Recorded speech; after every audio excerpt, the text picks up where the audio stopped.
Kerap mendapat keluhan dari warga Kelurahan Air Batu akibat debu yang dihasilkan truk tanah galian C. Satpol PP Banyuasin langsung ke lokasi galian C di Desa Sungai Rengit Murni. Diduga bocor, petugas hanya mendapati 2 unit alat berat dan sejumlah sopir truk. Saat melihat kedatangan petugas Satpol PP Banyuasin, beberapa sopir truk hendak melarikan diri.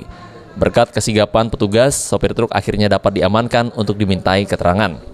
Selain memeriksa dan mendata sopir truk, petugas hanya mendapati 2 unit ekskavator yang kondisi mesin masih sangat panas, yang menunjukkan aktivitas alat berat baru dihentikan. Agar aktivitas galian C tidak kembali berjalan, petugas langsung memasang garis pada alat berat.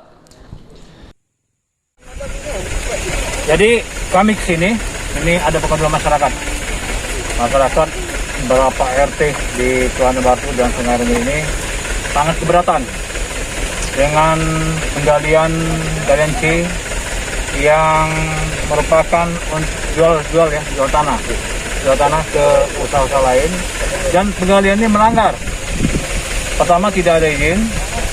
Kedua, melanggar Undang-Undang Nomor 32 Tahun 2009, yaitu tentang perlindungan pengelolaan lingkungan hidup yang terdiri dari Pasal 1 ayat 2 dan 3 tentang kerusakan lingkungan.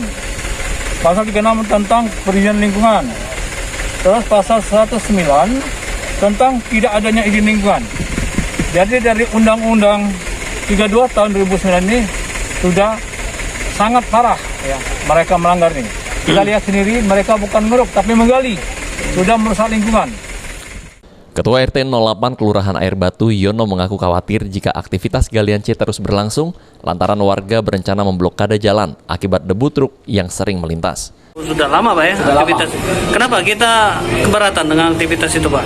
Ya keberatan sekali, terutama saya mewakili dari masyarakat Air Batu, khususnya kami RT 08, RT 11, RT 10, RT 15, RT 9 itu merasa keberatan sekali, apalagi warga-warga yang di pinggir-pinggir jalan yang berdagang, baik jual makanan, jual es segala macam itu, mereka merasa gerah sekarang ini Pak, karena debu yang dihasilkan dari kegiatan mereka.